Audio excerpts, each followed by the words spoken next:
Si tu apprécies mes vidéos, n'hésite pas à t'abonner et à activer les notifications pour ne rien manquer sur la chaîne. Salut tout le monde, bienvenue sur la chaîne MyTrader pour cette review numéro 57 qui devrait en intéresser plus d'un puisque nous allons nous intéresser à cette figurine, à savoir la Mid-Close version classique de Tethys de la Sirène de chez Bandai en version Revival, face à la première édition ici à droite.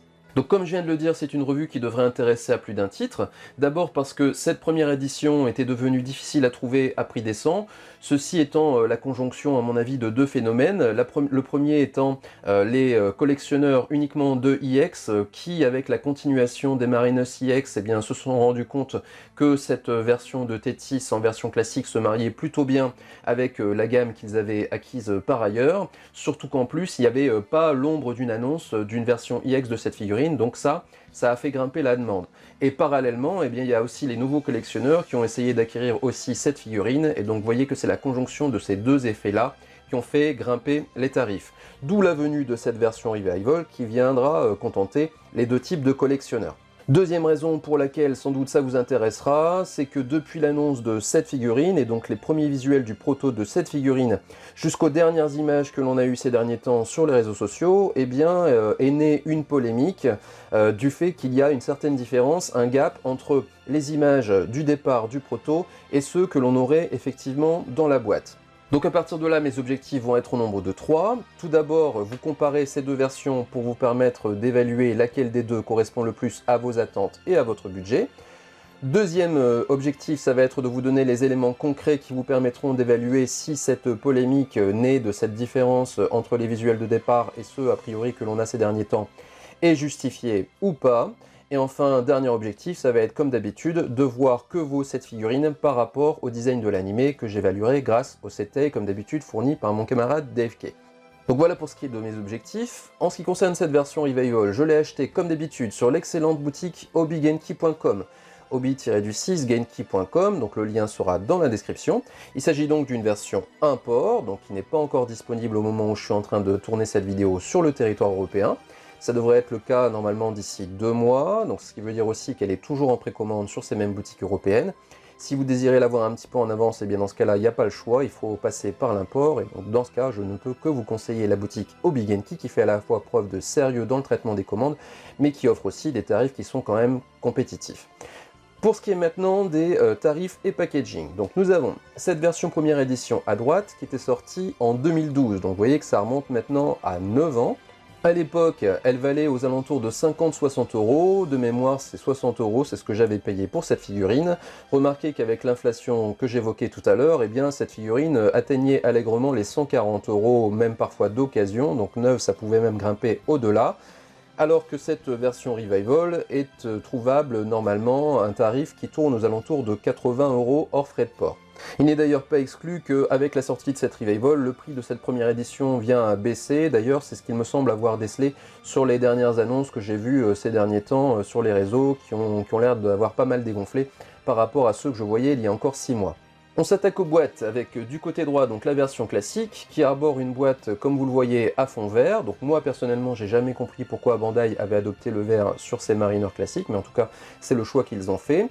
Sur la gauche en revanche, vous voyez que la version Revival arbore une boîte à fond blanc cassé qui personnellement je trouve ne va avec rien. C'est-à-dire que s'ils avaient voulu être cohérents par rapport à la gamme classique, ils auraient dû utiliser une boîte à fond vert. Si maintenant ils avaient voulu faire preuve de cohérence avec la gamme EX, ce qui à mon avis aurait dû être fait, puisque cette version classique, soyons francs, n'a de classique que le nom, elle ressemble davantage à une EX qu'à une classique, dans ce cas, ils auraient dû arborer les mêmes coloris que les boîtes EX des Mariners, et qui sont magnifiques par ailleurs, qui arborent des bleus foncés et des noirs. Au lieu de ça, on a un packaging qui ne va avec rien. Donc ça, c'est déjà un premier motif qui me fait un peu grincer des dents. Ensuite, toujours pour ce qui est des visuels généraux, on a comme d'habitude les logos Bandai et Tamashii, donc à droite, et ici, vous avez donc ces deux mêmes logos avec le Bandai qui a viré au bleu, et surtout la présence maintenant du logo Tamashii Nations Quality, donc qui est censé être une gage de qualité, mais bon là encore une fois c'est sujet à caution. On a ensuite les traditionnelles mentions en japonais, donc l'idée que c'est Saint Seiya, qu'il s'agit donc de la Mid-Close de la Mermaid, c'est-à-dire de la sirène nordique. qu'elle s'appelle Tethys. Vous avez donc les mêmes mentions ici sur la version Revival, ici avec la mention ici du fait que c'est une Revival. Vous avez aussi donc sur la version Revival ici la mention qu'il s'agit d'une figurine du Tamashii Webshop. Alors ici je vais faire une petite parenthèse puisqu'il y a quand même maintenant une certaine incertitude concernant le fait que cette figurine soit disponible ou pas, du fait qu'elle est dans le Tamashii Webshop ou pas, est-ce qu'elle sera plus rare ou pas qu'une figurine issue du circuit classique. Eh bien tout ceci n'a plus, selon moi, aucune importance. C'est-à-dire qu'on a des figurines issues du Tamashii Webshop qui sont distribuées par palette et que vous n'aurez aucun problème à trouver. Et vous avez parallèlement des figurines issues du circuit classique qui sont distribuées en pas énormément d'exemplaires et que là par contre il sera plus difficile de trouver. Alors que par le passé, eh bien, les figurines qui étaient issues du Tamashii Collector Shop, c'est comme ça que ça s'appelait à l'époque, eh bien c'était celles-là qui étaient les plus rares. Maintenant, eh bien, ce n'est plus du tout cette question qui est mise en jeu. La rareté d'une figurine n'est plus en corrélation avec l'endroit d'où elle est issue. Que ce soit du Tamashii Webshop ou du circuit classique, ce n'est pas ça qui jouera dans la rareté de la figurine, mais c'est vraiment le nombre d'exemplaires qui sera produit.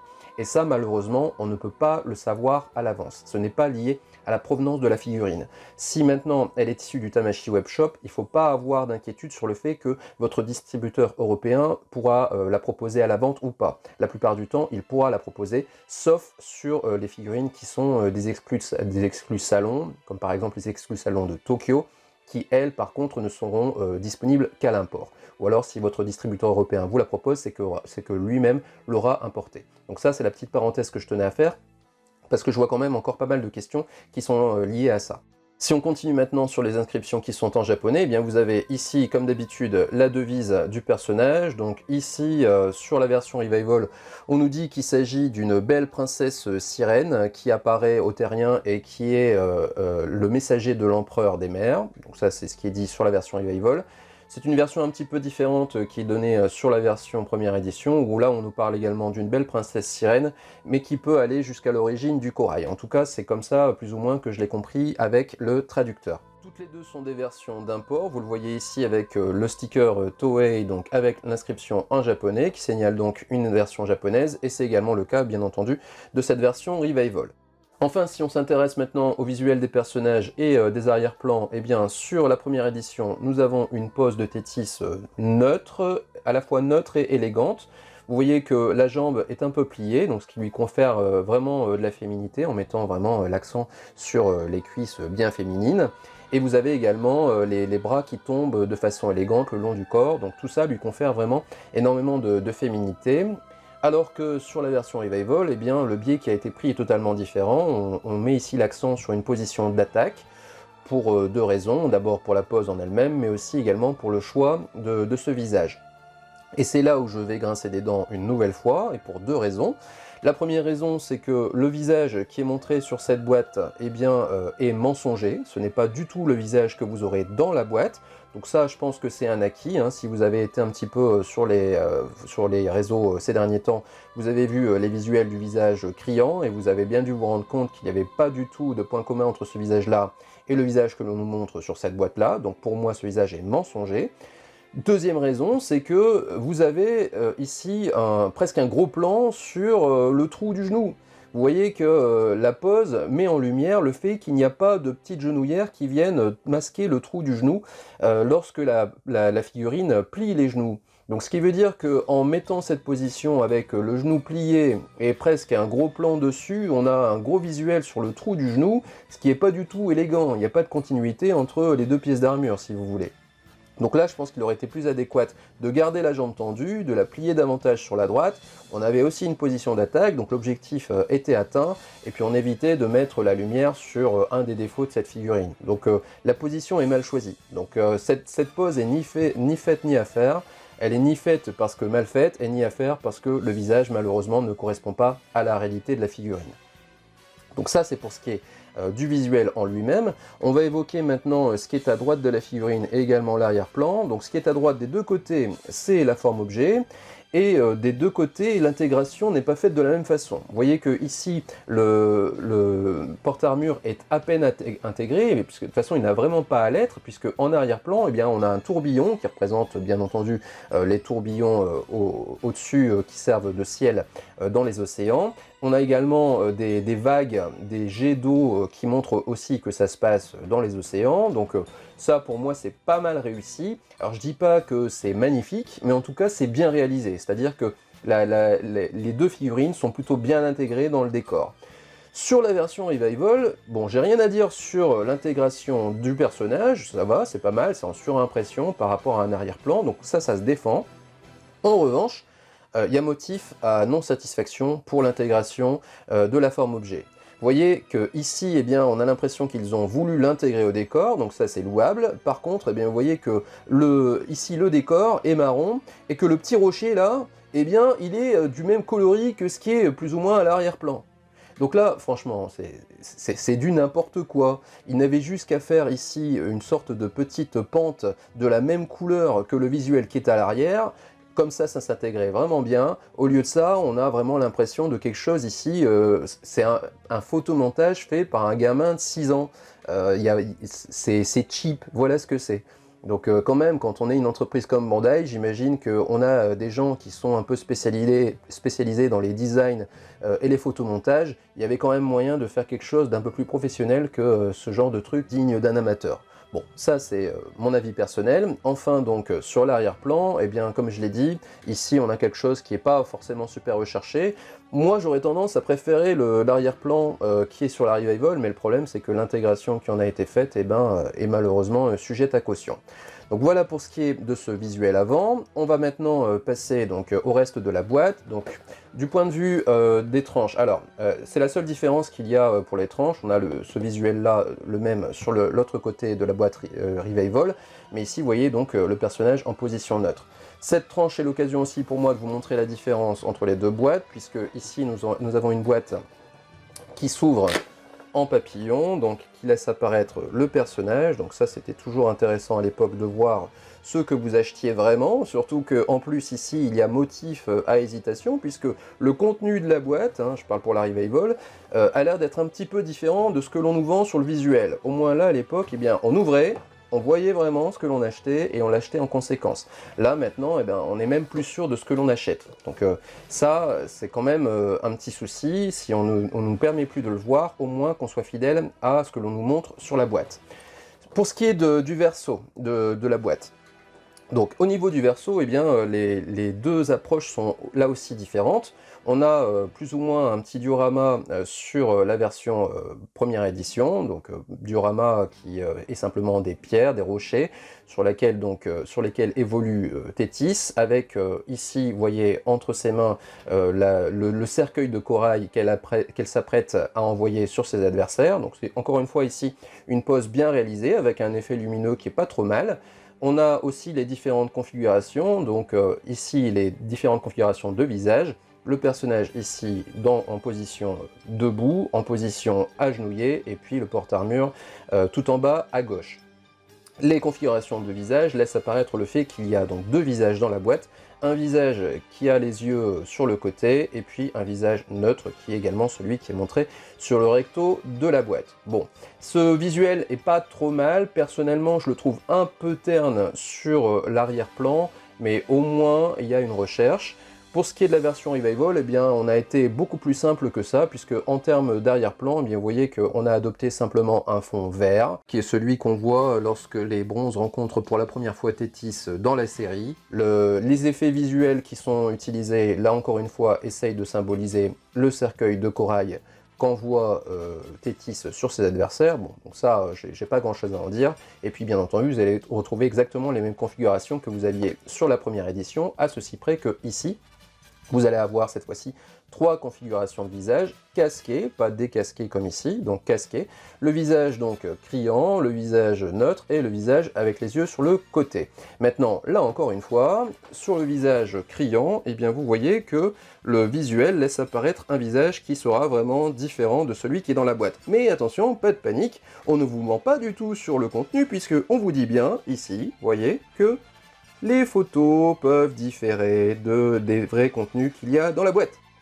Donc voilà, merci Bandai pour votre honnêteté intellectuelle. C'est gentil de nous dire que ce que vous nous mettez sur la boîte ne correspondra pas à ce que vous aurez vraiment dans la boîte. Merci à vous. Donc voilà, c'est un peu là-dessus que je vais terminer pour ce qui concerne les emballages. Comme vous pouvez l'entendre à la tonalité de ma voix, je suis déjà pas très content à la découverte de ces boîtes. Maintenant, eh bien, on va essayer de voir si du point de vue des contenus, on a motif à satisfaction.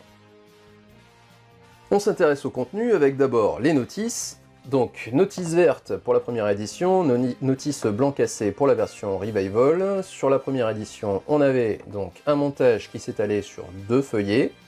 Donc, à droite, celui du personnage, au milieu, celui de la forme objet. Sur l'arrière de la notice, nous avions d'abord une fiche signalétique avec la correspondance des pièces d'armure sur le personnage et sur la forme objet, ainsi que des données sur le personnage, notamment son âge, son poids, sa taille. Et puis vous aviez un historique de toutes les figurines qui étaient sorties au moment de la commercialisation de cette Thétis. Donc ça, c'était sur la version première édition. Sur la version Revival maintenant, eh bien, on a cette fois-ci 3 feuillets, donc je vais essayer de bien vous les montrer. 3 feuillets qui sont consacrés au montage, donc bien sûr si vous avez un feuillet supplémentaire, eh bien vous y gagnez énormément en clarté de montage, et c'est notamment très positif pour le montage du porte-armure qui peut parfois poser des difficultés que l'on ne rencontre pas en général avec le montage du personnage. Mais malheureusement ceci se fait au détriment de l'historique des personnages qui a totalement disparu, donc ne figure encore sur l'arrière de la notice que la fiche signalétique que j'évoquais précédemment. Donc voilà pour ce qui est de cette notice version Revival. Je vais mettre ça de côté, on va s'intéresser aux blisters sur lesquels je ne vais pas passer 3 semaines, tout simplement parce qu'ils se ressemblent énormément, donc je vais simplement ici évoquer les différences. Vous avez ici, donc dans ce premier blister, le blister principal, le personnage qui, vous voyez, laisse apparaître des petites traces de peinture sur ma version première édition. Donc ça, c'est un des défauts de la figurine. Donc je ne vais pas détailler énormément là-dessus, puisque je l'évoquerai après lors du comparatif des pièces. Vous remarquez qu'il n'y a bien entendu pas encore ces taches-là sur la version Revival, puisque cette figurine n'a jamais été montée. Sinon, vous avez donc dans ce premier blister 4 protège-mains qui sont fournis par Bandai, donc ça c'est plutôt bien de nous en avoir mis un jeu de rechange, ils ne le font pas toujours. Les différences qu'il y a par rapport à ces deux versions, c'est en termes de position du casque, vous voyez qu'il n'a pas tout à fait la même place, et ceci est dû au fait qu'il y a des visages alternatifs qui sont en plus grand nombre sur la version Revival. Donc pour ce qui est de la version première édition, vous n'aviez qu'un seul visage alternatif, qui était donc celui avec le regard en coin. Donc là encore, je ne vais pas trop m'attarder puisque je vais vous le faire en détail ensuite dans un comparatif des visages, une fois les couvercles enlevés. Et puis donc sur cette version Revival, eh bien 2 visages alternatifs cette fois, le visage regard en coin, et le tristement célèbre, le infamous visage d'attaque, celui qui fait tant parler de lui ces derniers temps, et qui, il n'y a pas besoin de faire un gros plan dessus, de le regarder à la loupe, ressemble pas du tout à celui que nous avions sur le visuel de la boîte tout à l'heure. Ça, je crois que là, il n'y a pas à moufter. Donc voilà pour ce qui est de ce blister principal. Ensuite, déjà, vous remarquez quand même la différence de couleur entre les pièces d'armure. On a ici un rouge qui est bien rouge, alors qu'ici, on a un rouge qui tire davantage sur le rose. C'est un peu un rouge bordeaux rosé, quoi. Donc ça, c'est le blister principal. Vous avez ensuite donc, le blister qui contient les pièces du porte-armure, et également un bonus sympathique qui est ce rocher, sur lequel vous allez venir poser l'objet une fois monté. Donc remarquez que c'est bien de la part de Bandai de nous l'avoir fourni. Ils ne nous fournissent plus ce genre de bonus ces derniers temps. Donc là à l'époque c'était la belle époque où ils nous fournissaient encore des pièces en plus. Remarquez que ce rocher est utilisable avec la forme objet, mais il est aussi utilisable avec le personnage si par exemple vous voulez le mettre assis. Donc ça c'est plutôt bien. Ensuite, toujours dans ce blister, vous allez trouver donc les mains alternatives et les chevelures qui se mettent avec le casque. Alors les mains, on en a 3 paires, hein, et ça des deux côtés, plus une paire supplémentaire, une paire civile. Donc les paires que l'on nous donne, eh bien, vous voyez une main ici grande ouverte, alors je vais vous la montrer aussi de ce côté-là, voilà. Ensuite des mains un peu à plat, et enfin des poings. Donc une variété, on va dire, suffisante pour un personnage, surtout qu'on parle ici d'une version classique, hein, ce n'est pas une version EX à proprement parler. Vous avez ensuite, donc, comme je disais, hein, les chevelures qui se mettent avec le casque, notamment les petites mèches ici qui sont affinées pour pouvoir rentrer sous le casque, tout simplement. Enfin, vous avez aussi une poitrine qui a été allégée par rapport à la poitrine du personnage, hein, qui est un peu plus généreuse. Donc celle-ci, vous serez obligé de la mettre pour pouvoir mettre le plastron, sinon ça ne passera pas. Donc voilà pour ce qui est de ce second blister et pour ce qui est des contenus en général. Donc comme d'habitude, je vais retirer les couvercles et on va passer au comparatif des pièces.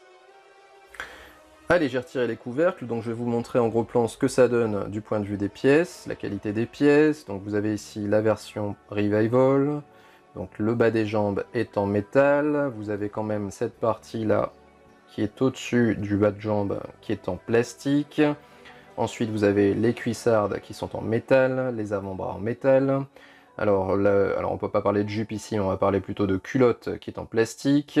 On a ensuite les brassards qui sont en plastique également, le casque qui est en plastique, les épaulières qui sont elles en métal, et enfin le plastron qui est lui aussi en métal. Donc je vais vous montrer aussi ce que ça donne sur la version première édition. Donc vous remarquez déjà la différence de coloris entre les deux versions. En dehors de ça, bien entendu, les pièces sont identiques, donc on va les comparer. Alors, on évoque d'abord, comme je viens de le dire, la différence de coloris entre les deux versions. Donc, la version première édition qui a un côté un peu rosé, donc je vais vous le montrer le mieux possible, je pense, avec ce plastron. Donc un côté un peu rosé hein, sur la première édition, et beaucoup plus rouge vermillon sur la version Revival. Donc vous remarquez également que ce côté un peu rosé, eh bien, il transparaît également sur les parties chromées, pour ce qui est de la version première édition. Vous voyez que c'est pas du chrome, hein, c'est du chrome un peu rosé, avec des reflets un peu roses, ce qui n'est pas le cas hein, sur la version Revival. La couleur a été un peu simplifiée. Alors, qui est dans la fidélité ici? Eh bien, je dirais que tout dépend la source que vous consultez, puisque si vous regardez par exemple par rapport à l'illustration qui est issue du Setei, eh bien vous voyez que c'est du rouge, rouge vermillon, alors que si vous regardez par rapport à l'illustration que j'ai utilisée en bonus lors du début de cette revue, eh bien vous voyez que cette fois-ci c'est un rose un peu plus rosé, rose bordeaux. Donc ici, tout dépend de quelle source vous consultez. Moi je dirais que les deux sont dans le vrai, ça dépend, encore une fois, chacun voit midi à sa porte. Donc ça c'est pour ce qui est du rouge. Ensuite, au niveau des différences techniques entre les pièces, eh bien les pièces sont identiques, mais il y a quand même une amélioration qui a été faite sur la version Revival, et c'est sur ce bas de jambe. Donc ce bas de jambe, il est en deux parties, une partie donc en métal qui est vraiment cette partie-là, et une partie en plastique qui est la partie un peu évasée au-dessus, qui sert à faire d'ailleurs la queue de sirène. Et donc cette partie-là s'enlève, et vous voyez que là, bien, elle tient vraiment correctement hein, sur la partie métallique, il n'y a rien à dire. Ça ne tombe pas, et quand on manipulera le personnage, ça restera bien en place. Vous voyez que j'ai du mal à le retirer.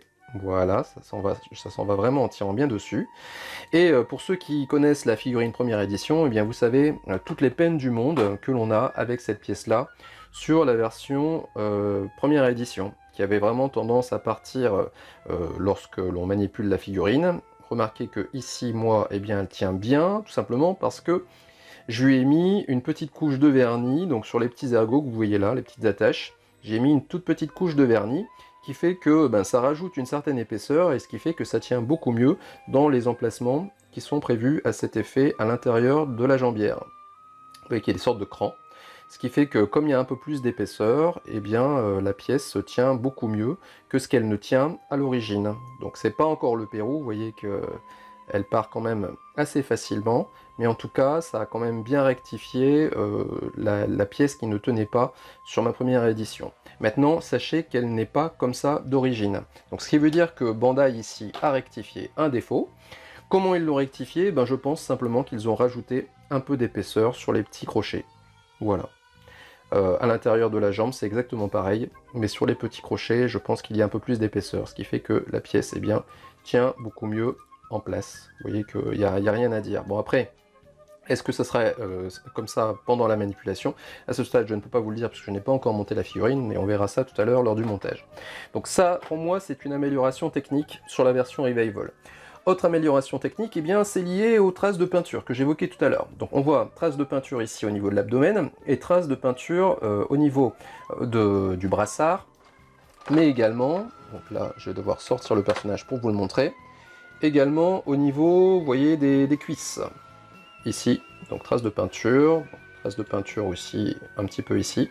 Donc on va s'intéresser au principal, c'est-à-dire aux cuisses et à l'abdomen, un petit peu au brassard, même si pour le brassard, eh bien, on verra que peut-être on peut s'attendre à ce même genre d'effet sur la version Revival. Alors, du point de vue de l'abdomen d'abord. Au niveau de l'abdomen, ces traces de peinture sont dues au fait que lorsque l'on reprend encore une fois le plastron que je vous montrais tout à l'heure, eh bien, on se rend compte que la peinture a été mise donc, sur la pièce en elle-même. Donc, j'ai toutes les peines du monde pour l'ouvrir, voilà. Donc, sur la pièce en elle-même, il y a de la peinture, bien sûr, mais il y a également de la peinture à l'intérieur de la pièce. Vous remarquez que ça a été mis en peinture, notamment sur cette partie-là, qui vient directement en contact avec l'abdomen du personnage. D'où cette trace de peinture que vous voyez là, qui est simplement la peinture ici qui a déteint sur le personnage. Donc ça, c'est sur la version première édition. Et si on regarde sur la version Revival, alors je vais me servir de mon petit outil pour prendre la pièce, eh bien on se rend compte que cette peinture, eh bien elle a été retirée de l'intérieur de la pièce. Vous voyez? Donc là, c'est quand même bien de la part de Bandai d'y avoir pensé. Ils n'ont pas mis en peinture l'intérieur du plastron, ce qui fait que cette mésaventure ici du décalcomanie de la peinture sur le personnage, normalement ne devrait pas arriver. Donc ça, c'est encore une fois une amélioration technique. Et ce que je viens d'évoquer là est aussi valable sur les autres traces de peinture. Donc j'évoquais notamment à la cuisse, et je terminerai avec ça d'ailleurs. Vous remarquez qu'au niveau de la cuissarde, donc sur la version Revival, pardon, pas de peinture à l'intérieur de la cuissarde. Sur la version première édition, il y a de la peinture à l'intérieur de la cuissarde. Vous voyez ? Donc ça veut dire qu'on va y gagner a priori le fait qu'il n'y aura pas de peinture qui va venir se mettre sur le personnage, sur le long terme. Maintenant, est-ce qu'on y perd? Pour le plastron, eh bien on n'y perd rien du tout puisque la partie mise en peinture est à l'intérieur, donc ça ne se voit pas du tout. Pour la partie maintenant cuissarde, eh bien peut-être qu'on va y perdre un chouïa dans la mesure où on aura peut-être un léger visuel de l'intérieur de la pièce ici pour la version première édition qui sera conforme à la peinture qui est en dehors de la pièce, donc sur l'extérieur de la pièce, alors que sur la partie, sur la version Revival, pardon, sur la partie intérieure, eh bien, on aura un effet chromé, peut-être un léger aperçu du chromé, alors que le reste de la pièce, bien entendu, est mis en peinture. Donc bon, à mon avis, ça sera vraiment pas visible, à peine visible. Bon, de toute façon, on le verra tout à l'heure lorsque la figurine sera montée, mais on y gagne sans doute plus qu'on y perd, puisque l'avantage, c'est qu'on n'aura plus les traces de peinture disgracieuses qui se déposeront sur le personnage. En dehors de ça, eh bien, tout le reste est identique, donc je ne vais pas m'étendre davantage sur la question. Maintenant, on va aborder vraiment ce qui intéresse le plus, c'est-à-dire les visages, les chevelures, voir quelles sont les différences entre les deux versions, qui est dans le vrai, qui est dans le faux, et surtout, est-ce qu'il n'y a pas eu un peu de tromperie sur la marchandise. Donc on se retrouve dans un instant sur le PC. Moment le plus intéressant de cette review, en tout cas selon moi, puisque ça va être l'occasion pour nous de tirer des enseignements aussi bien sur la figurine en elle-même que sur ce que fait Bandai Tamashii plus largement, puisqu'on va évoquer donc les visages et les chevelures. Donc tout d'abord, petit avertissement, âme sensible s'abstenir, veuillez éloigner les personnes fragiles des écrans parce que attention, ça va être violent. Et voilà. Voici le visage d'attaque que nous fournit Bandai dans sa boîte de Tethys Revival. Regardez-moi ça, l'horreur. Donc évidemment, ce visage est foiré, et puis comme j'aime bien pousser le vis jusqu'au bout, eh bien, je vais vous montrer ce que nous proposait en image promotionnelle Bandai Tamashii. Voici le visage que normalement on nous avait vendu. Alors vendu, je vais vous dire après pourquoi. Alors, d'abord, pourquoi ce visage il est raté? Bah, je pense que ça va vous apparaître clair en fait. D'abord, évidemment, son caractère bouffi, hein, qui fait presque penser à une poupée gonflable, surtout ben, quand on y associe cette bouche caricaturale. On a aussi ces yeux dissymétriques qui confèrent un regard assez singulier au personnage. Donc tout ça fait que ben, ce visage a tout pour déplaire en fait, hein. Surtout quand on le contraste avec ce que l'on nous vendait au départ. Donc je dis bien vendait, puisque ici il convient de faire une petite parenthèse sur ce que fait Bandai Tamashii, mais ce que font en fait beaucoup de marques. C'est-à-dire que maintenant la mode, c'est que pour les marques, eh bien, on tease les choses qui vont sortir au moyen de photos qui sont des prévisionnages de ce que seront les produits une fois finis. Donc souvent ces images sont faites à partir de protos qui sont souvent photoshopées. Enfin bref, ça c'est le jeu, on le sait. On sait aussi que quand on voit des images de protos, eh bien, on peut s'attendre à des différences avec la version finale. Donc ça à la limite on peut l'accepter. En revanche, ce qui est inacceptable, c'est que les photos qui servent à vendre la figurine soient différentes de ce que l'on a effectivement dans les boîtes une fois la figurine achetée. Et ce visuel que vous avez là, hein, face à vous, à droite, eh bien, c'est le visuel qu'a envoyé Bandai Tamashii aux vendeurs de figurines, puisque les vendeurs de figurines, au moment où ils mettent en vente la figurine, c'est-à-dire en précommande, ils n'ont bien entendu pas la figurine en leur possession, donc ils sont condamnés d'utiliser les visuels que leur envoie Tamashii pour vendre ces figurines. Donc quand Bandai Tamashii leur fournit ce genre de visuel, et qu'au final, eh bien, dans les boîtes, on a ce visage-là, eh bien, pour moi, ça, c'est de la vente mensongère, c'est de la publicité mensongère. Ça veut dire aussi que certaines personnes, peut-être, auront acheté cette version Revival sur la base de cette image-là. C'est-à-dire que ce qui fait la différence aussi entre cette version Revival, la grosse différence, c'est l'ajout de ce visage d'attaque qui n'est pas dans la boîte de la première édition. Donc il se peut très bien qu'il y a des acheteurs qui ont acheté cette version Revival uniquement pour ce visage d'attaque qui était vraiment magnifique. Et au lieu de ça, eh bien, ils vont se retrouver dans la boîte avec ça. Ça va déchanter grave, hein, vraiment. Alors, bien sûr, hein, on aurait très bien pu avoir une version un peu moins jolie de ce visage d'attaque-là dans la boîte, et je pense qu'on n'aurait pas moufté. Pour le Seiya V3, par exemple, on a accepté ça très bien, mais se retrouver avec une immondice pareille, alors qu'on s'attendait ça, vraiment là, le gap, il est malheureusement trop important. Donc ça serait bien que du côté de chez Bandai Tamashii, on ne pousse pas trop loin les lois du Photoshop, les lois du tease, au point d'en arriver à quelque chose qui ne soit absolument pas le reflet de la réalité de ce que sera la figurine. Donc voilà tout ce que je peux dire vraiment sur ce visage presque catastrophique. Je ne sais même pas d'ailleurs pourquoi je dis presque catastrophique, et qui n'est absolument pas fidèle à ce que normalement on était en droit de s'attendre à avoir. Donc voilà pour ce qui est de ce visage. Maintenant on va arriver sur des choses qui sont un peu moins dérangeantes, même si il y a quand même quelque part un peu de foutage de gueule par ailleurs. Alors on va s'intéresser au visage neutre. Donc là, vous pouvez ramener les enfants devant la télé. Alors, le visage neutre, que dire? D'abord, on va s'intéresser à ce visage-là sans les chevelures qui vont autour ou les casques, simplement pour visualiser les différences qu'il y a entre les deux. Et pour cela, on va également comparer avec le Setei de DFK.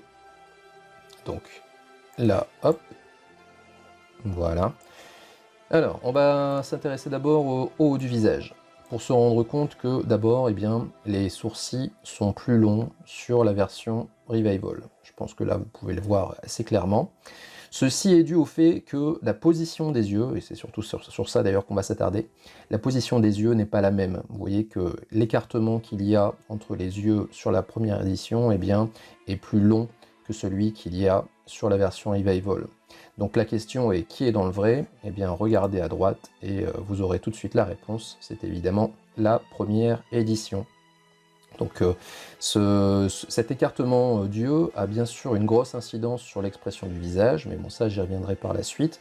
Mais déjà là vous pouvez vous rendre compte qu'au niveau de la fidélité, eh bien c'est du côté de la première édition qu'on est dans le vrai. Au niveau du nez, eh bien c'est presque pareil. Alors il y a une petite différence de relief dont je vais parler juste après, puisque ça va être aussi le cas pour la bouche. Alors, la bouche, je vais en parler dans un instant, j'ai oublié simplement au niveau de l'œil. Chose importante, détail important, c'est que vous voyez qu'au niveau de l'intérieur de l'œil, au niveau de la Revival, eh bien vous avez des cils. Cils que vous n'avez pas sur la version première édition. C'est important de le noter, c'est d'autant plus important de le noter que vous verrez pourquoi tout à l'heure. Donc il n'y a pas ces cils-là. Et la question encore une fois est qui est dans le vrai? Eh bien là aussi, c'est la version première édition. Alors on pourrait croire, en regardant ce CTI, qu'il y a des cils éventuellement sur la partie intérieure, mais c'est surtout les cils en fait de la partie supérieure, et avec la perspective, on pourrait croire éventuellement que c'est sur l'intérieur de l'œil. Mais que nenni. Il y a aussi le crayonnage qui est dû aux mèches de cheveux qui vient également se fondre aussi avec ça. Mais il n'y a pas de cils sur la partie intérieure. Donc pour vous le montrer davantage, eh bien, je vais me servir simplement du master, qui là aussi m'est fourni par DevK. Alors là, je viens de faire une petite erreur de manip, que je vais rectifier de suite. Voilà. Donc le master, et vous allez vous rendre compte sur ce master que, eh bien, oui, il n'y a pas de cils sur la partie intérieure. Je vais zoomer encore davantage, comme ça vous allez mieux le voir. Il n'y a pas de cils sur la partie intérieure. Il y en a évidemment sur la partie extérieure, mais pas sur la partie intérieure. Et vous pourrez regarder dans l'animé, hein, Tethys n'a pas de cils sur la partie intérieure. Donc, ce qui veut dire que ici, eh bien, Bandai a tout simplement fait preuve d'originalité, on va dire ça comme ça. Donc ça, c'est pour les yeux. Maintenant, sur la bouche, eh bien, la bouche, là aussi, ça va être victoire par KO pour la première édition, puisque vous voyez qu'il y a une grosse différence entre les deux. On a une bouche ici qui est plus en longueur, qui est beaucoup moins, qui est beaucoup plus fine. Alors que ici, eh bien, on a une bouche courte, pulpeuse, et regardez, c'est aussi pour ça que j'ai choisi ce taille-là, regardez qu'est-ce que vous avez à gauche, ici. Eh bien, vous avez la bouche de Tethys, la vraie bouche de Tethys. La vraie bouche de Tethys, eh bien, c'est celle-ci, c'est-à-dire c'est celle-ci. Ce n'est pas celle-là. Et on va même pousser le vice encore plus loin. Regardez ici, on a, alors je vais essayer de dézoomer pour vous le montrer, donc ici, on a une sorte d'effet de relief, de lueur, de lumière, c'est un peu un effet glossy en fait, hein, que vous avez en plus détaillé sur la partie à part, sur la bouche, pour bien montrer qu'il faut le mettre. Et regardez ce qu'a fait Bandai sur la première édition. Et bien il y a bien ici cet effet glossy.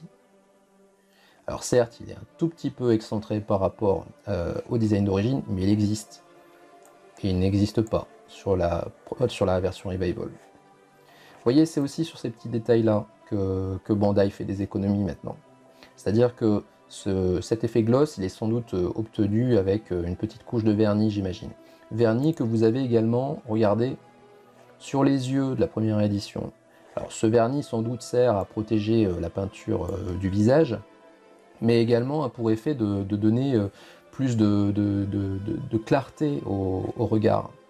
Clarté qui en plus intensifié par les petits triangles que vous avez là, qui sont bien plus grands que ceux de la première édition, de la version Revival. Vous voyez, ces petits triangles sont beaucoup plus courts, beaucoup moins épais. Donc ce qui fait qu'au final, eh bien, ce visage perd de sa clarté. Et ce qui est malheureux, c'est que sur le design du départ, eh bien, on a cette clarté dans le regard que je suis en train d'évoquer. Avec là aussi des petits triangles qui sont quand même assez imposants. Je pense que vous pouvez le voir assez nettement sur cette image. Vous voyez la taille des triangles hein, qui vont bien rejoindre la pupille. Donc au final, hein, des différences qui sont quand même assez importantes sur ces deux visages. Maintenant, entendons-nous bien, hein, ce visage de la version Revival est loin d'être horrible, hein, mais il est clairement inférieur à celui de la première édition, tant en termes de fidélité qu'en termes d'esthétisme, parce que les choses qui ont été changées sur ce visage-là eh bien, font qu'on y perd sur l'esthétique. Et pour cela, eh bien, je vais vous le montrer avec les chevelures. Donc voilà ce que ça donne. Là encore une fois, je vais vous mettre une image à côté. Alors, D'abord, en termes de chevelure civile, vous voyez que eh bien, les chevelures sont identiques ou alors quasi identiques, hein. Si la chevelure a été retravaillée sur la version Revival pour la partie civile, eh bien c'est vraiment très très léger. Moi personnellement, je n'y ai pas trouvé vraiment de grande différence. Donc ça, on va pouvoir mettre ça de côté. Vous voyez que la frange par exemple est identique. En revanche, on va s'intéresser à l'expression qu'a le visage, et là vous vous rendez compte que l'expression que vous avez à droite, c'est-à-dire ce regard un peu lointain, un peu féerique, eh bien vous le retrouvez sur la version première édition, et vous ne l'avez absolument pas sur cette Revival. C'est-à-dire que dans ce regard-là, eh bien moi je vois un visage assez terre-à-terre, très concret. Ici, j'y vois un caractère un peu plus onirique que l'on retrouve clairement sur le personnage de Thétis, puisque n'oublions pas que ce personnage eh bien, est une sirène, et vous retrouvez ce caractère-là vraiment dans le visage. Et vous l'avez également sur le visage de la première édition. Donc voilà ce qu'on y perd en fait sur la version Revival. On a un visage qui est correct, hein, qui est sympa, mais qui perd ce caractère un petit peu féerique, onirique que l'on a sur la première édition et que l'on retrouve sur le design d'origine. Donc ça, c'est pour la partie visage. Donc première conclusion, alors deuxième conclusion en fait à en tirer, c'est que le visage de la première édition, le visage neutre, est supérieur à celui de la Revival, sur tous les plans, aussi bien qualitatif que esthétique. Ensuite, on va s'intéresser maintenant à quelque chose qui va permettre quand même de sauver cette version Revival. Alors, sauver entre guillemets, hein, puisque comme je l'ai dit, le visage neutre, il n'est pas pourri non plus. Sauver parce que, en fait, c'est un secteur où la version Revival va être meilleure que la première édition. Et je pense que vous l'avez tout de suite compris, c'est au niveau des chevelures avec le casque. Alors, pour cela, eh bien, je vais me servir, alors le proto, je ne vais pas en parler tout de suite, je vais me servir d'abord à nouveau du master, voilà. Alors, si je vais me servir du master, eh bien, c'est simplement pour vous montrer la différence de chevelure. Vous avez ici, puis je vais me servir du Setai également, vous avez ici donc les mèches latérales qui sont utilisées avec le casque, qui sont bien plus travaillées hein, sur la version Revival. Vous voyez que les mèches sont bien détachées les unes les autres, sont bien dessinées, ce qui confère quand même un aspect un peu naturel à cette chevelure, alors que pour la première édition, eh bien, on avait un amas de cheveux qui conférait en fait à ces mèches un aspect un peu plastoc, hein, un peu cheap. Donc ceci a été rectifié. Vous voyez bien entendu avec ce master que c'est bien plus proche de la réalité. On peut notamment regarder cette mèche gauche de la figurine, enfin du personnage, pardon, qui est quand même très très proche de celle que l'on a sur la figurine. Il n'y a pas à dire. En tout cas, bien plus proche que celle-ci. Donc je me suis débarrassé du master, maintenant on va s'intéresser au Setai, casqué. Donc là encore une fois, donc, gloire à mon ami DFK, grâce à qui on peut vraiment avoir un panel de visuels qui nous permettent de juger au mieux de est-ce que Bandai a fait du bon boulot ou pas, quoi. Alors ici, on va s'intéresser cette fois non plus aux mèches latérales, mais à la frange. Voilà. Donc ici, la frange, eh bien, vous remarquez qu'elle a été aussi retravaillée hein, par rapport à la première édition, qui tombait bien plus sur les yeux, vous voyez. Regardez le niveau jusqu'où ça tombe. Et donc ici, eh bien, c'est beaucoup plus court et aussi les mèches de la frange sont beaucoup plus détachées les unes des autres. Donc là, eh bien, on gagne à la fois en esthétisme parce que on a quand même plus de visuel sur le regard du personnage, mais aussi en fidélité, puisque vous voyez que au niveau de du design d'origine, eh bien, la frange était beaucoup moins large que ce qu'elle est sur la première édition. Donc, troisième conclusion, c'est qu'au niveau des chevelures qui sont utilisées avec le casque, eh bien, la Revival est nettement supérieure à ce qu'a fait Bandai sur la première édition. Ce que je devais vous montrer également, c'est le proto. Alors, le proto, pour vous montrer que ces mèches de cheveux, alors j'ai utilisé par exemple le visage criant, Donc ces mèches de cheveux étaient quand même encore plus travaillées hein, sur le proto. On voit notamment une petite différence de finesse ici sur cette mèche-là, qui est quand même beaucoup plus épaisse que ce que l'on avait sur le proto. Quand je dis proto, non, hein, n'oubliez pas, ceci est le visuel promotionnel. Hein. Donc que l'on a sur le visuel promotionnel, on l'a également ici sur cette mèche-là, beaucoup plus fine que celle-ci. Mais globalement, bon, l'idée y est. Hein. Puis on est nettement supérieur à ce qu'on a sur la première édition. Donc là, vous voyez par exemple, je ne vais pas me plaindre d'une différence pareille. Elle est normale. Forcément, les photos sont un peu photoshopées. Mais au moins, on a un résultat qui est quand même très très correct, qui est plus qu'acceptable. Donc ce qu'on n'avait pas tout à l'heure sur le visage hurlant.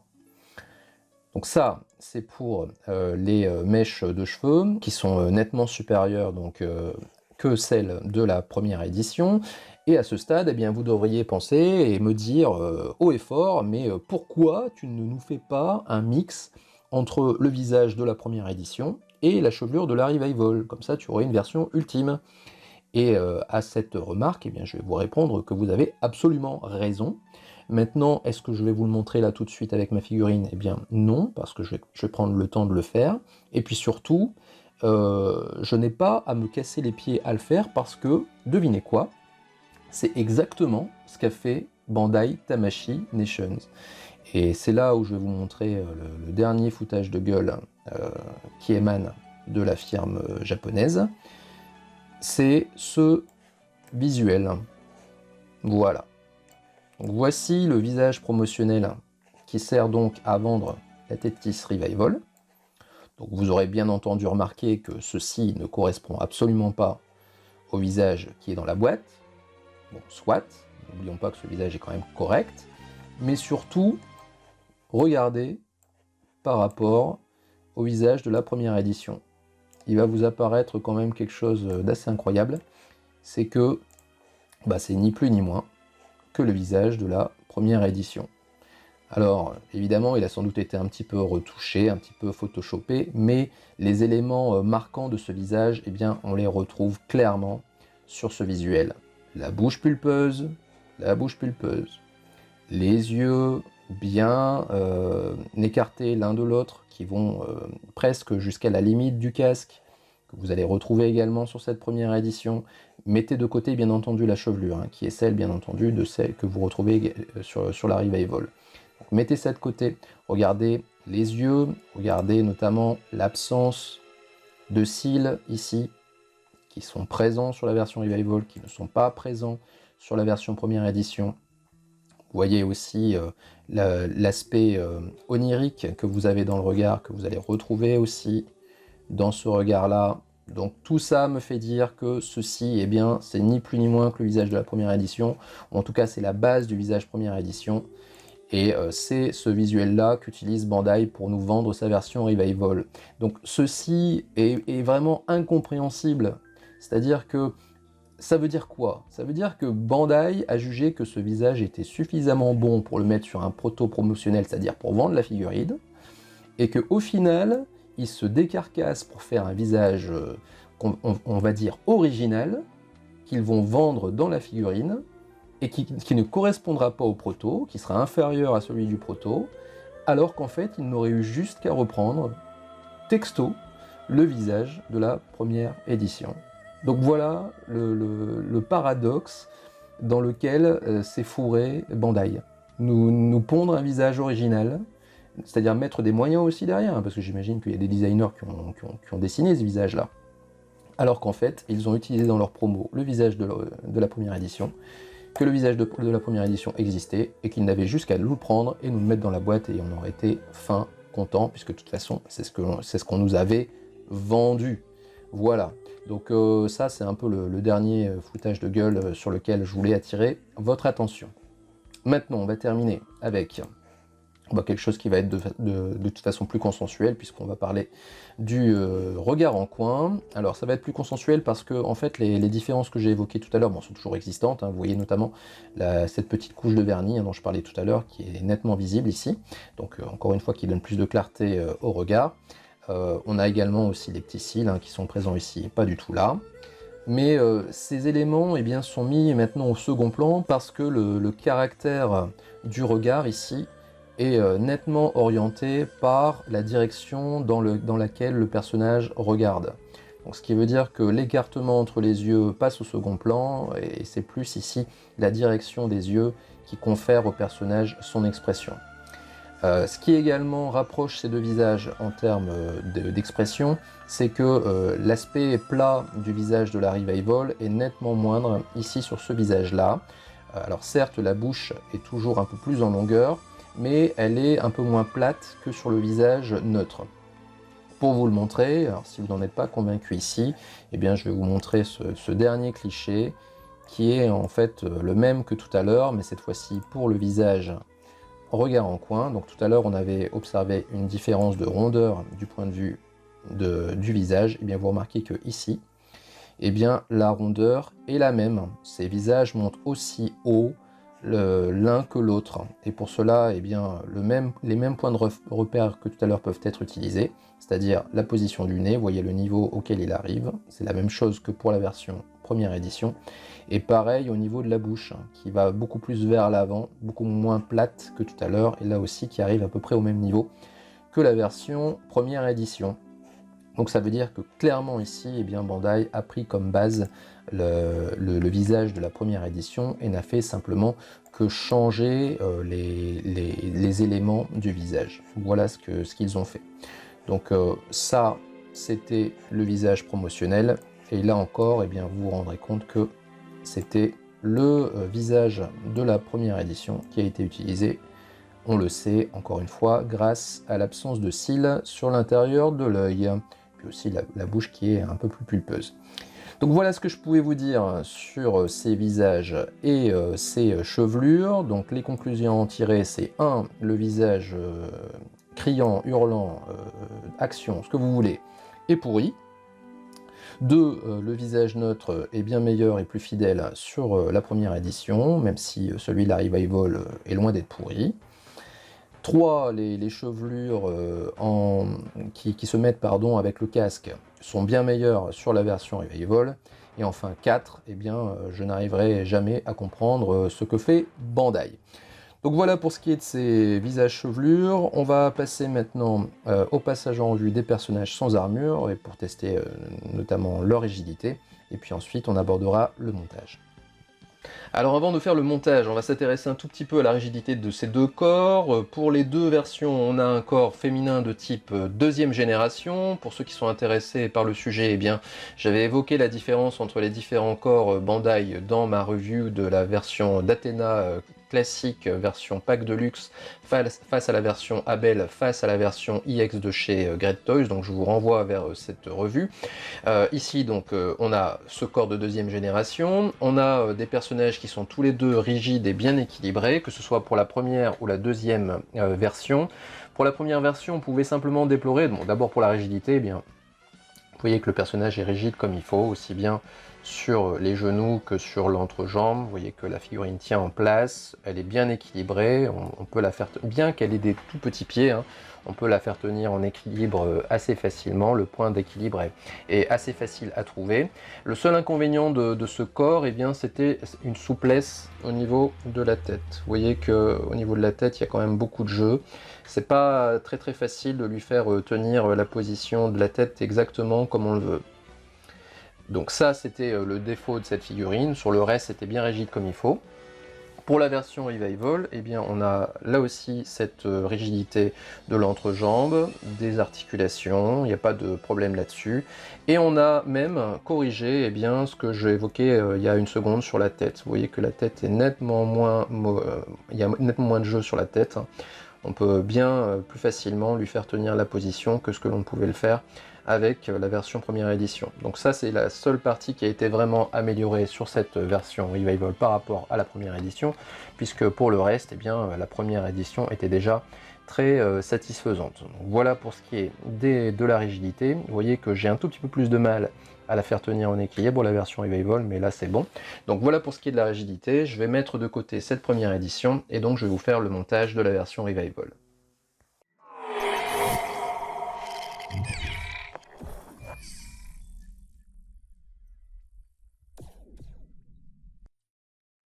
Allez, on aborde le montage de Tétis, que je vais vous ponctuer avec ce que je considère être intéressant sur le personnage. D'abord, la première chose, eh bien, c'est que Tétis est le marinas de la sirène. Alors, sirène, pour les Anglais, mermaid, puisque les Anglais, ils ont deux termes différents. Ils ont le terme siren, qui est ce que l'on appelle, nous, la sirène mythologique dans le sens mythologie grecque, c'est-à-dire la créature mi-femme, mi-oiseau. Et puis ils ont le terme mermaid, qui donc ici s'applique à Tétis, qui est la figurine, pas la figurine, pardon, mais le personnage à queue de poisson que l'on voit bien entendu dans la petite sirène. Donc Tétis est le marinas ou le marineur de la sirène nordique, ce que l'on appellerait nous sirène nordique. Et ce qui est assez paradoxal, c'est que sur la fiche signalétique, eh bien, on signale qu'elle est danoise, bon, ce qui va bien avec ses cheveux blonds. Donc elle est danoise, donc ce qui sous-entend qu'elle est humaine, mais aussi bien dans la série que dans le manga, eh bien, tout nous porte à croire qu'elle n'est pas du tout humaine. D'abord, dans la série, elle est représentée sous la forme d'une sirène lors du dernier épisode, c'est-à-dire l'épisode 114, juste après avoir sauvé de la noyade Julian Solo, juste après l'effondrement du sanctuaire sous-marin. Donc on la voit à la toute fin de l'épisode 114, à l'arrière-plan, dans les flots, sous la forme d'une sirène, on voit sa queue de poisson. Donc a priori, elle n'est pas humaine. Et puis dans le manga, bah, c'est encore pire, puisque la première fois où elle rencontre Julian Solo, eh bien, elle est sous la forme d'un poisson, donc que Julian Solo, enfant, sauve alors j'allais dire de la noyade, mais non, pas de la noyade, puisqu'il était en dehors de l'eau, donc il la remet à l'eau et donc la sauve, et à ce moment-là, donc, elle est sous la forme d'un poisson. Donc ce qui veut dire que dans les deux cas de figure, eh bien, elle n'est pas humaine, et pourtant, eh bien, elle est estampillée comme danoise par la fiche signalétique du manga. Alors là, je suis en train de mettre le slip qui est en plastique, qui n'a pas posé de problème. J'ai rien évoqué sur les jambières, elles se sont mises toutes seules. Pour l'instant, à ce stade, je n'ai pas encore de soucis à déplorer concernant la partie plastique que j'évoquais tout à l'heure. Ça tient bien en place, donc on verra si par la suite du montage ça reste bien en place comme il faut, et puis surtout après le posing, si ça ne m'a pas posé de problème. On va arriver sur une partie délicate du montage où il faut pas faire d'erreur, c'est sur la partie poitrine. Vous voyez que sa poitrine est très imposante ici, et si vous essayez de mettre donc le plastron directement, malheureusement celui-ci ne fermera pas. Donc dans la boîte, vous avez une autre version de cette poitrine, plus plate, celle-ci, que vous devez bien sûr substituer à l'autre version. Donc pour cela, c'est simple, vous avez simplement qu'à tirer dessus, ça vient tout seul, vous voyez qu'il y a une sorte de clips là. Et donc vous la remplacez par cette version un peu plus allégée. Voilà, ça rentre tout seul. Donc une fois ceci fait, maintenant vous pouvez mettre le plastron.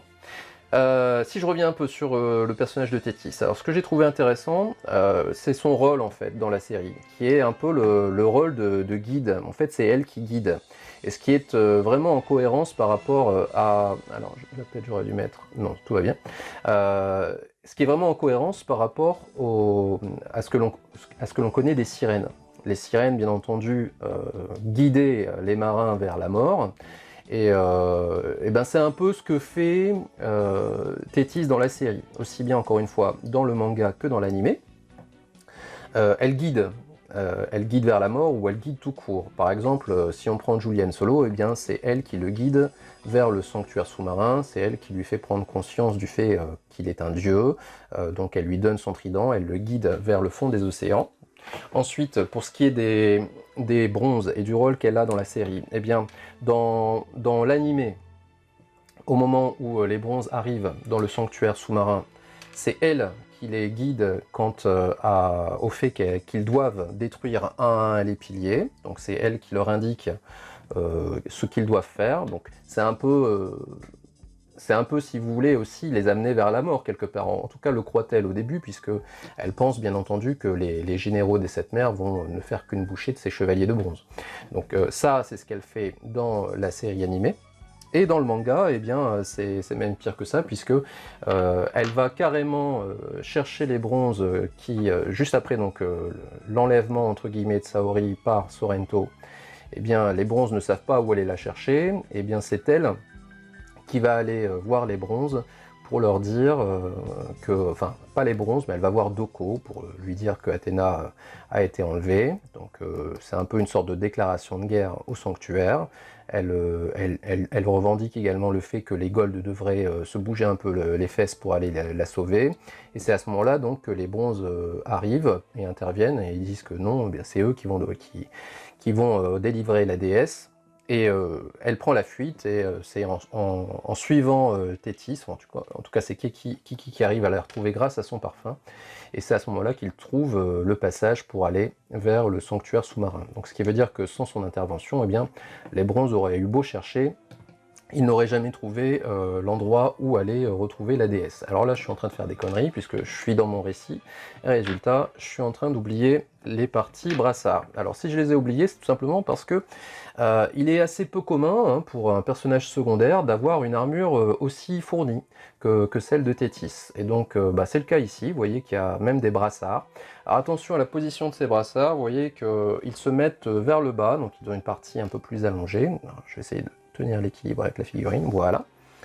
Ils ont une partie un peu plus allongée. On aurait tendance à vouloir la mettre vers le haut, mais non, en fait c'est vers le bas qu'il faut la mettre. Donc faites attention à ça. Donc c'est ces brassards-là également qui ont tendance à se décolorer sur la figurine. Donc là, il s'agira de voir sur le long terme si on a la même mésaventure qu'avec la première édition. Pour ce qui est du deuxième brassard, c'est exactement la même chose. Vous voyez que là aussi, une partie un peu plus allongée, cette partie plus allongée se met vers le bas. Comme ceci. Voilà. Bon, ça rentre bien. Il n'y a pas de frottement pour l'instant entre le brassard et le bras. Donc, ce qui me rend un peu plus optimiste quant au fait que ça ne laissera pas de traces de peinture sur le personnage. Mais bon, ça malheureusement, à ce stade, je ne peux le jurer. C'est un peu plus difficile en revanche pour mettre les avant-bras. Je ne sais pas si c'est parce que la figurine est neuve. Alors, je vais lui mettre les points à ce stade. Voilà. Donc l'autre avant-bras. Et le montage, eh bien, vous voyez, sera quasiment achevé. Hein. C'est pas une figurine qui prend énormément de temps à monter. Je vais avoir simplement besoin maintenant de lui mettre ses épaulières et le casque. Alors pour ce qui est du casque, il va y avoir quelques petites subtilités, aussi bien sur les mèches que sur la chevelure en elle-même. Donc, alors qu'est-ce que je fais? Est-ce que je mets le casque d'abord ou est-ce que je mets les épaulières? Je vais mettre les épaulières d'abord et ensuite je terminerai par le casque. Bon, épaulières qui sont somme toute classiques. Hein. Alors classiques mais avec quand même une articulation qui vous permet d'avoir pas mal d'amplitude de mouvement. Vous voyez qu'il y a une sorte de bras articulé là. Voilà, que vous pouvez bien entendu bouger pour lui faire lever le bras et donc que l'épaulière suive le mouvement du bras. Donc cette épaulière, je la mets en place en espérant que ça se passe tout seul. Bon, toujours un moment délicat, ne pas casser la main de Lego, je pense que ça c'est la phobie de tout collectionneur de Miklos. Voilà, c'est rentré.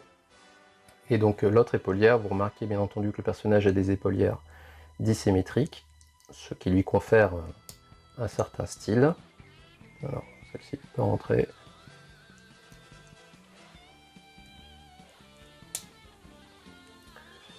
Non, alors quand c'est comme ça, ce que je vous conseille, parce que vous voyez la petite main de Lego, elle a tendance à bouger quand vous essayez de le clipser. Donc ce que je vous conseille, c'est carrément de la détacher comme ceci, de prendre appui avec votre pouce, et ensuite de pousser sur la petite barre qui accueille. Vous voyez comme ceci. Et normalement là, eh bien, ça rentre tout seul. Voilà. Et ensuite, vous remettez l'épaulière en place. Comme ça, vous risquez beaucoup moins de casse. Donc voilà pour ce qui est de l'armure en elle-même. Et donc on arrive maintenant sur la tête du personnage. Alors pour la tête du personnage, eh bien, on va avoir difficilement la possibilité de faire l'économie de retirer sa tête. Donc là, je la retire complètement. Le personnage tient, c'est formidable. Donc vous voyez, soit dit en passant, que l'équilibre il est quand même assez facile à trouver avec le personnage. Donc ici, pour la tête, c'est pas compliqué en fait, hein, vous retirez tout.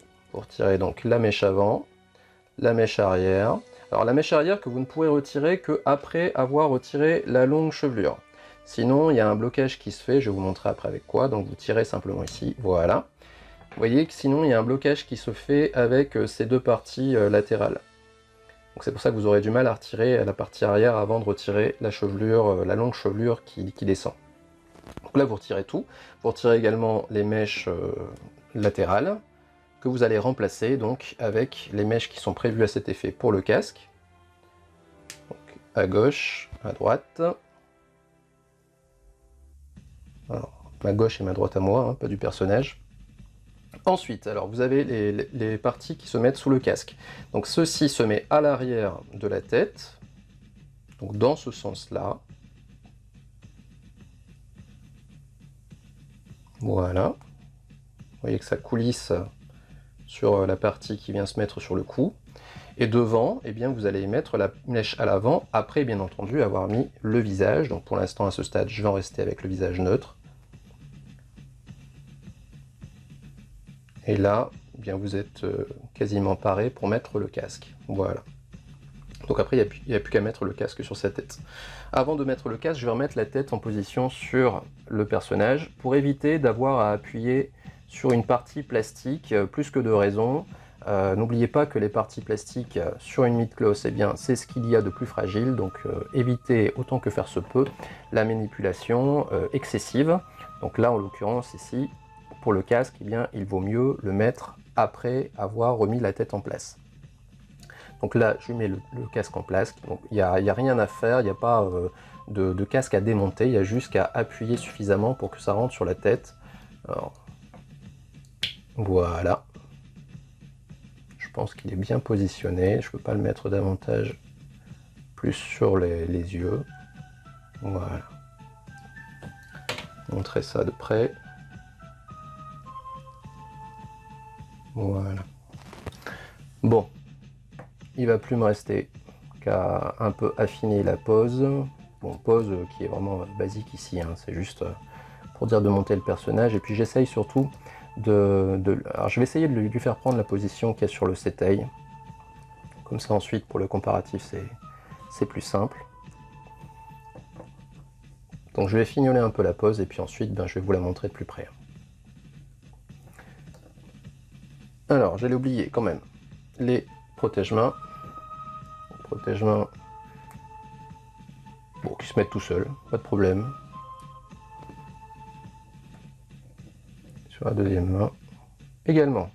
Bon, niveau montage, rien à dire, hein. J'ai eu absolument aucune difficulté dans le montage.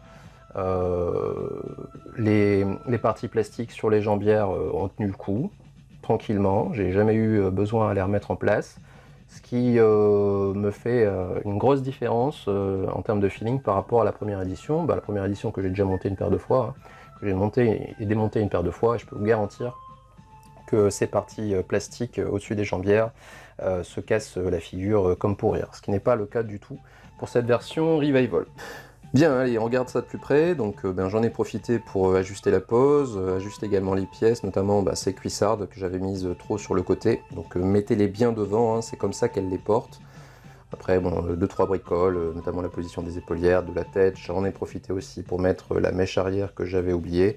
Bon, pas évident hein, quand on est en train de monter la figurine de ne pas faire de bêtises, surtout si on en parle en même temps.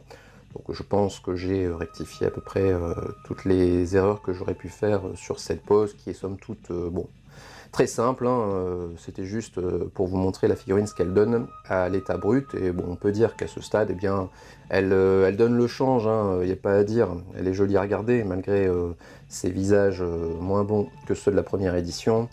En pied, comme ça, une fois montée, bon, ben, elle fait le job. Allez, comme d'habitude, petite session de posing, et puis on se retrouve juste après pour le bilan.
Allez, juste avant de commencer le bilan comparatif, je vais vous les montrer toutes les deux de plus près. Comme ça, ce sera plus facile pour vous de juger, notamment de la différence de coloris entre les deux figurines. Voilà. Allez, c'est parti pour l'analyse de conformité. Comme d'habitude, c'est taille de Defke à gauche. On prend appui sur la version Revival. On pourrait dire presque la même chose sur la version première édition, à quelques exceptions près que je vais signaler quand je passerai en revue les pièces concernées. Alors, on commence par le bas de la figurine et sur la jambe, eh bien, je vais pas dire grand chose de ça. C'est vraiment très fidèle. Ils ont même été jusqu'à bien respecter le nombre d'écailles sur la cuissarde. Donc, vous voyez que aussi bien dans la forme des pièces que sur les arabesques à l'intérieur, Bandai a bien respecté le design de départ. Donc je disais tout à l'heure que j'allais prendre appui sur la version Revival. Maintenant, si je fais une parenthèse sur la première édition, bien vous voyez qu'il y a une démarcation qui est bien plus nette entre les parties plastiques et les parties métalliques. C'est le cas donc sur le bas de la jambière ici, également sur le haut de la jambière là, ce qui est beaucoup plus discret sur la version Revival. La peinture est plus uniforme. C'est peut-être d'ailleurs l'une des raisons pour lesquelles ils ont changé de peinture. Peut-être qu'ils avaient plus de difficultés à faire un coloris uniforme avec cette teinte-là sur les parties plastiques et parties métalliques, alors qu'avec cette teinte-là, peut-être que c'était plus aisé pour eux. Alors je ne sais pas, je ne suis pas dans le secret des dieux, mais c'est une explication comme une autre. Donc là, au niveau de la jambière, rien à dire, hein, c'est bien conforme. Je vais dire exactement la même chose ici au niveau de la culotte. Là aussi, ça respecte bien le design. Encore une fois, le nombre d'écailles, le nombre de stries est le même. Les arabesques sont bien dessinées, rien à dire. C'est également très conforme au niveau des bras. Vous voyez que les avant-bras sont bien conformes au design, de même que le petit brassard, lui aussi bien conforme. Alors peut-être les mains devraient monter un tout petit peu plus à l'intérieur de l'avant-bras. Et ceci d'ailleurs est l'objet pour moi d'une petite remarque, c'est que les poings de la version Revival sont légèrement plus longs que ceux de la première édition. Donc peut-être que cet effet de main en dehors de l'avant-bras, peut-être qu'il est un tout petit peu atténué sur la version Revival. Mais bon, après, toutes les autres mains sont totalement identiques. Donc bref, c'est très conforme. On arrive maintenant sur le plastron. Alors le plastron lui aussi est conforme, même si au niveau de la poitrine, ça aurait dû être peut-être un tout petit peu plus haut. Donc la poitrine est un peu tombante, mais bon, rien de vraiment dramatique. Les épaulières sont bien dessinées, peut-être que l'épaulière est un tout petit peu longue, hein, quand on compare encore une fois au design qui est à gauche. Enfin, on arrive donc, alors je vais rien dire du visage puisque j'en ai déjà suffisamment parlé tout à l'heure sur le PC, de même que pour les mèches qui sont plus fidèles sur la version Revival. Le casque est plutôt bien dessiné, même s'il a un côté un peu trop bombé, hein, qui lui fait une tête un peu trop allongée, encore une fois, en comparaison de ce que vous avez à gauche. Donc globalement, eh bien, cette figurine est très fidèle. Elle a un bon degré de conformité, il n'y a rien à dire là-dessus, à tel point qu'on a du mal à imaginer une version EX qui ferait mieux que cette version-là en termes de conformité. N'est vraiment améliorable que le rendu un peu du casque, les épaulières qu'il faudrait peut-être un tout petit peu raccourcir, mais globalement, eh bien, la figurine est très fidèle. Donc voilà pour ce qui est de l'analyse. Maintenant, eh bien, on va aborder le bilan de la figurine Revival par rapport à la première édition. Donc pour ce qui est des points positifs, d'abord cette figurine Revival a pour elle son tarif qui est bon. Alors bon, tout est relatif, hein, on parle quand même d'une somme qui s'échelonne entre 70 et 90 €, mais ce qui reste quand même très inférieur à celui où était cette version première édition qui était aux alentours de 120-140 €. Donc bien sûr, c'est un gros point positif ici pour la Revival.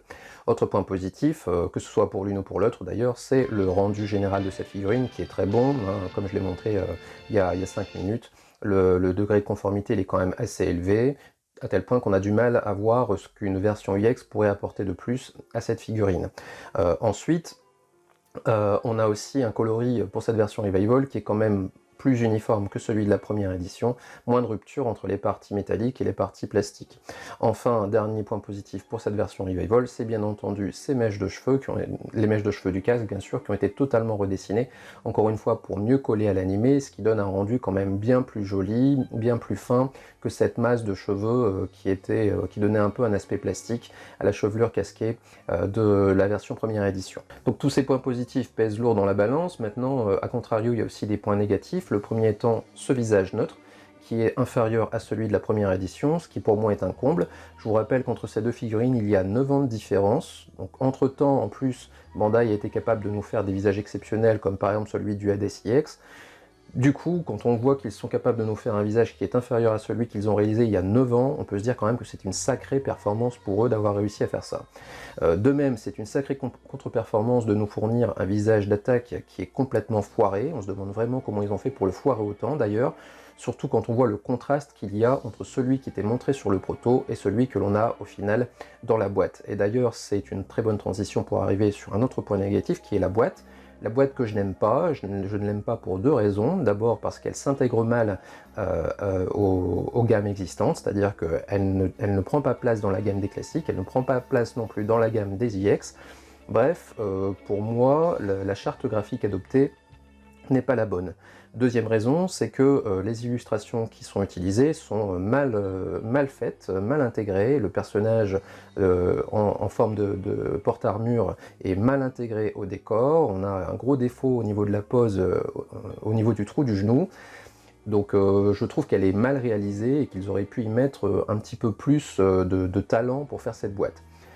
Enfin, et ça concerne toujours cette boîte d'ailleurs, je lui reproche surtout d'être une publicité totalement mensongère, c'est-à-dire que le visage d'attaque qui est montré n'est pas du tout celui que l'on a au final dans la boîte. Donc ça, c'est quelque chose qui commence à devenir agaçant de la part de Bandai, de nous montrer des choses qui ne correspondent pas du tout au produit final que le consommateur a dans les mains une fois qu'il l'a acheté. Donc ça crée de la frustration, ça crée de la déception de la part des collectionneurs, et ça crée aussi une situation délicate pour les vendeurs, parce que n'oubliez pas que les vendeurs utilisent les illustrations que leur fournit Tamashii pour vendre en précommande, hein, c'est-à-dire en pré-vente, des produits que Tamashii va leur fournir. C'est-à-dire qu'à ce stade, les vendeurs sont de toute bonne foi, ils ne peuvent absolument pas vérifier que le contenu des boîtes correspond au visuel que Tamashii leur fournit. Donc ce qui veut dire que quand un consommateur précommande une figurine sur la base de ses visuels, et qu'ensuite il se retrouve avec entre les mains un produit qui ne correspond pas à ce qu'il avait vu sur les visuels, eh bien le réflexe du consommateur, c'est d'aller voir son vendeur, et de lui dire « Attends mon coco, t'es bien gentil, mais c'est pas du tout la figurine que j'avais commandée au départ, donc qu'est-ce que tu peux faire pour moi ?» Et là, le vendeur, eh bien, pour moi, il est embêté. Et tout ça de la faute de qui? Eh bien de la faute de Tamashii, de Tamashii Nations et de Bandai. Donc moi, de ce côté-là, c'est quelque chose que je commence à avoir du mal à cautionner. J'avais été quand même silencieux pour ce qui concerne le Seiya V3, parce qu'au final, le visage, même s'il était un peu différent de celui du proto, il était quand même très beau. Là, bon, le visage est toujours beau, mais pas très beau, et surtout moins beau que celui de la version d'origine. Et moins beau surtout que celui qu'on nous montrait, extrêmement moins beau que celui qu'on nous montrait en proto. Donc voilà pour ce qui est des points négatifs, et j'espère que si quelqu'un de chez Bandai, Tamashii Nations, regarde cette chaîne, ce qui est hautement improbable, j'espère que ceci sera remonté à la firme. Donc voilà, c'est un peu sur ce mini coup de gueule que je vais conclure cette review de Thétis de la Sirène version Revival face à la première édition. Donc j'espère comme d'habitude que cette review vous aura intéressé, diverti, puis surtout qu'elle vous aura apporté les informations nécessaires quant au choix de l'une ou de l'autre figurine. Si c'est le cas, eh bien je vous encourage comme d'habitude à aller faire un petit saut vers l'espace commentaire, à me laisser votre vision de ce qu'est cette figurine et puis de ce que vous avez pensé de cette review. Je vous encourage également aussi à aller faire un petit tour du côté des chaînes de mes camarades youtubeurs qui font toujours de l'excellent travail et puis qui permettent d'avoir aussi différentes vues sur une figurine que l'on s'apprête à acheter. Nous concernant, eh bien, on se retrouvera comme d'habitude très bientôt pour une autre figurine, et donc d'ici là, comme d'habitude, prenez soin de vous, prenez soin de vos proches, et à très bientôt.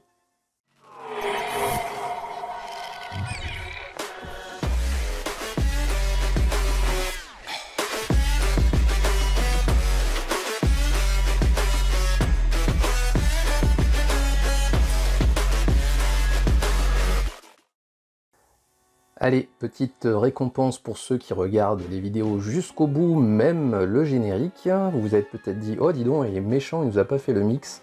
entre le visage première édition et la chevelure Revival, et bien le voici.